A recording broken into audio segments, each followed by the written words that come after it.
Pascal. Ni mama kwa sasa hivi naitwa Azizi. Azizi? Umesilimu? Kwani mama ulikuwa hujui? Aha. Mbona ameshasilimu muda mrefu. Akakwenda hajakwambia mama. Yaani sisi kwetu mama, yaani huwezi ukaolewa na mama ambaye sio dini yako. Kwa hiyo tukaona, nikamwambia mchumba wangu nakubali kunioa, akasema sawa, ndo tukasilimu akaitwa Azizi. Na ana swala zote 5. Wajomba zako wanajua kijijini? Yaani sasa kumuoa mke wangu tulipokuwa kwenye uchumba tulipoenda kwao akasema siwezi kumuoa kama sijasilimu. Ndio maana akaona simu ili tuwe mwili mmoja. Maana yake usingekuwa na mkwe sasa hivi. Ningekaza fuvu. Ndio msiniambie. Mama sindoni ya watu wawili mama. Cha msingi Allah ameinani.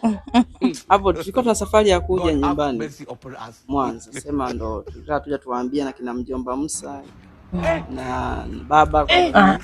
Hayo yaache ya mjomba Musa. Mimi mwenyewe nilipashwa kujua kama mama yako kabla hata wajomba hawajajua. Haya, sasa mnaenda wapi? Nenda msikitini muda wa swala sasa hivi mama. Na mimi kula je? Mama, usiku tulikuamsha kula daku ukasema tusikuchoshe.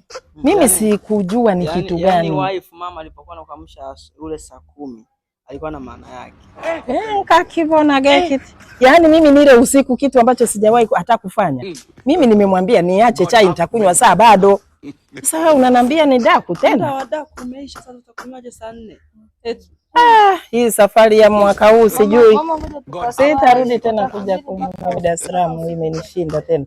Watu mnasilimu bila hata kuambia wazazi. Usiku. Usiku tutafungulia wote.